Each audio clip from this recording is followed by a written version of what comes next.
تھے خصوصاً تو وہ شراب پی لیتے تھے، تو وقتی طور پر ایک شراب کی وجہ سے ایک وجود میں ایک جذبہ سا پیدا ہو جاتا ہے، تو وہ سمجھتے تھے کہ اس کا ہمیں ہمارے وجود کو نفع ہوتا ہے۔ تو وہ جب جوا کھیلتے تھے تو عموماً جوئے سے جیتی ہوئی رقم غریبوں میں تقسیم کرتے تھے۔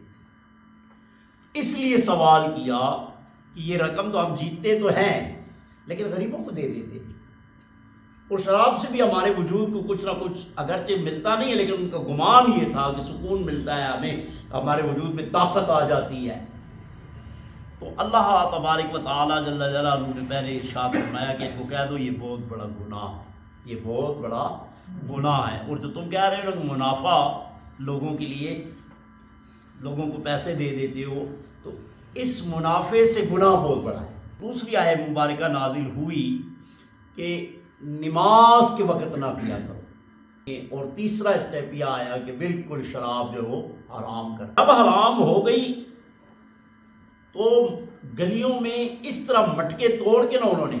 اور پھینک دیے، اور گلیوں میں جس طرح بارش کا پانی نہیں بہتا اس طرح بہہ رہی تھی، اور اس دن سے پھر صحابہ کرام نے ہاتھ نہیں لگایا۔